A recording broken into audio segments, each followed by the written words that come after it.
Alrighty. Good morning, everybody. I say good morning, but like it is 11:50, so it's not morning, but I may or may not have just woken up. Oops. This is just gonna be a nice, relaxing little sit-down video. I got my tea. That's how you know I just woke up, because we're still at this stage of my day. Let's start.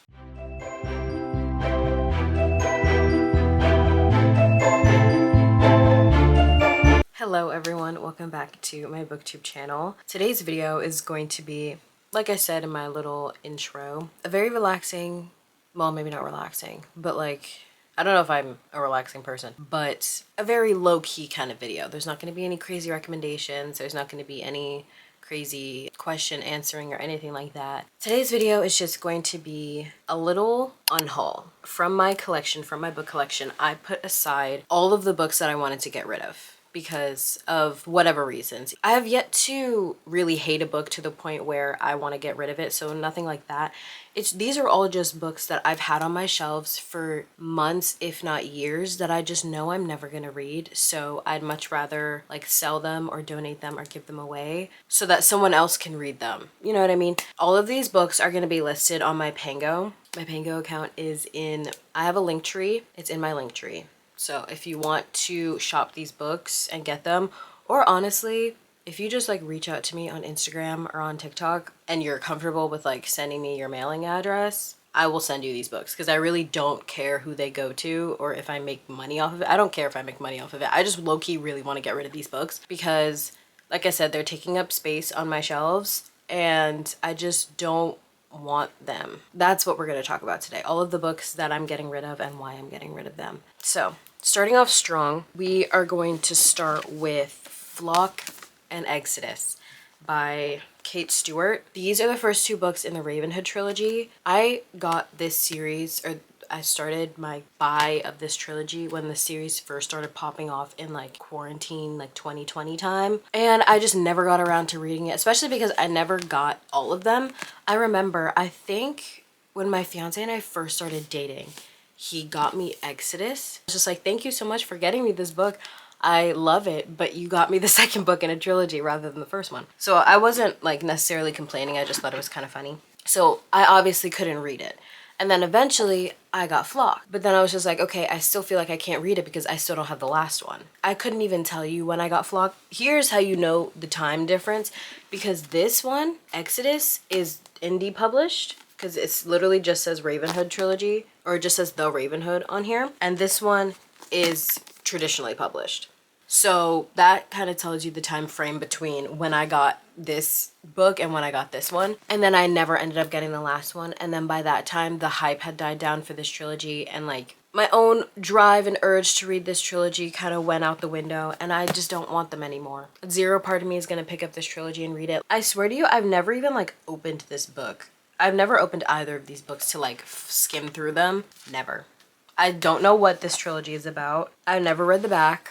I never did anything. So I will be getting rid of these because I know I'm not going to read them and I don't want them. So yeah. Another book that I've had on my shelf for a very long time is You Deserve Each Other by Sarah Hogle. The hype kind of comes and goes for this book a lot. A lot of people say this book is incredibly underrated. Like that it's actually a really good romance book, but it doesn't get the hype that it deserves. Big part of me was like, that was my kind of drive to read it at one point, and then it just never happened. I'm pretty sure this has to do with like, I think it's like two people who are like set to get married. I don't know, something happens and like they don't want to marry each other anymore, but neither of them wants to be the person that calls off the wedding. So they try to do things to each other to get the other person to call off the wedding, and like through that they kind of like fall back in love with each other, which is honestly a cool concept. Yeah, whoever ends the engagement will have to foot the non-refundable wedding bill. They try to like sabotage each other into wanting to call off the wedding so that the other person will have to pay, and like through that they end up like falling back in love with each other.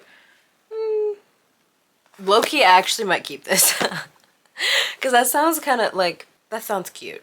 So this one I'm actually gonna keep for a little bit longer. Who knows, maybe I'll end up selling it later on or getting rid of it later on, but you know what, I'm actually gonna keep this one. So you know what, we have a survivor, because like I've never read the back of it and I never like really sat with the premise. So that's really cute. And it's short. It's really not that long. It's 350 pages. That's not bad at all. So we're actually gonna keep this one.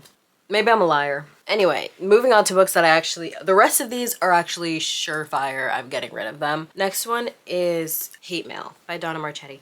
I don't remember when I got this, but I have it and I'm not gonna read it. Yeah. It kind of reminds me of, like, the basic premise of it reminds me of Punk 57 by Penelope Douglas, where it's just like these two people who are like pen pals, and then all of a sudden one of them stops writing. I don't remember if in Punk 57 like a letter ended up showing up like years later, but that's what happens in this one. These two were like pen pals, and then it's been years, the girl hasn't heard from him, and then all of a sudden it's been like 2 years and he writes to her again and whatever.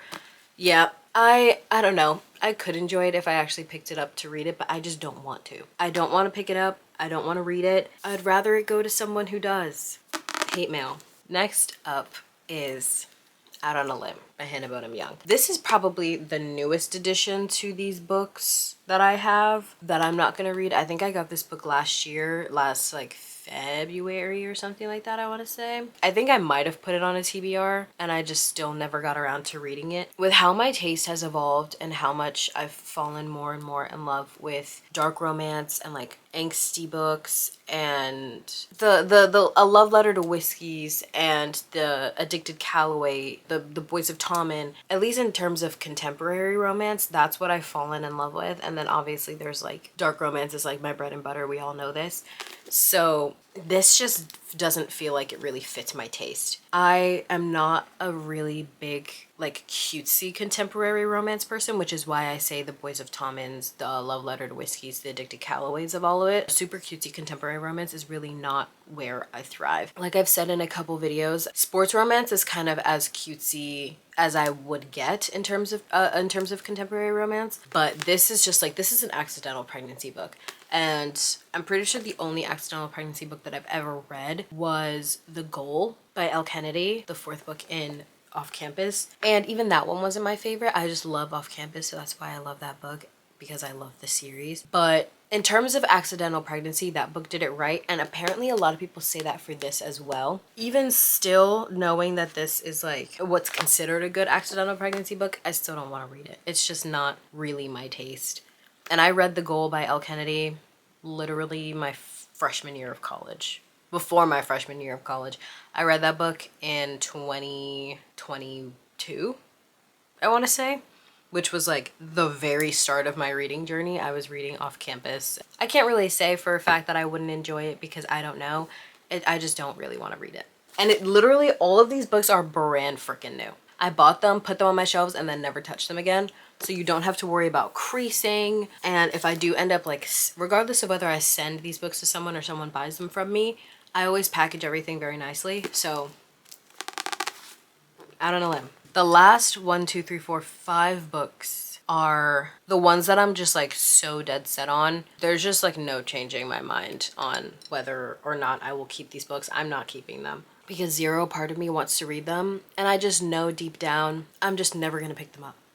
So why keep them? First 3 are not in order, but it's Abby Jimenez's Part of Your World, in like very loosely interconnected trilogy series situation. I just don't want to.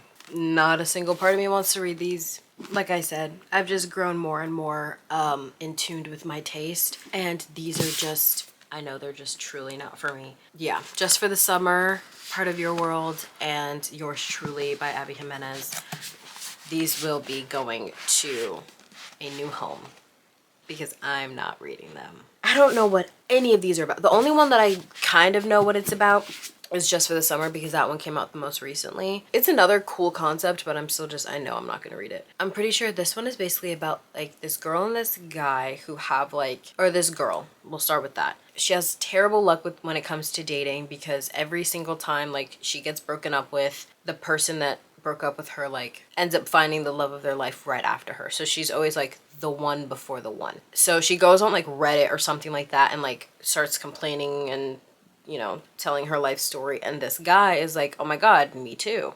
That happens to me too all the time. So they decide to meet each other and date so that after they date each other and break up with each other, they'll find the one because them kind of dating each other will break that curse. I don't it's such like a random concept. So they decide to like go on a few dates with each other, kiss one time, and then break up so that they'll be able to find their soulmates, and they end up obviously falling for each other. I don't know. I know I'm not gonna read it. Never in these videos am I saying that I don't think I would like these books, because I truly could like them. I'm not saying that these books are bad or they give me the vibes of they're not good. I just know I'm not gonna read them, so why would I continue to hold on to them? That is not to discourage anyone from reading these books. Please go read them if you want to read them, because literally, obviously, at one point in time, I wanted to read these books. These books intrigued me. I wanted to read them, so I got them.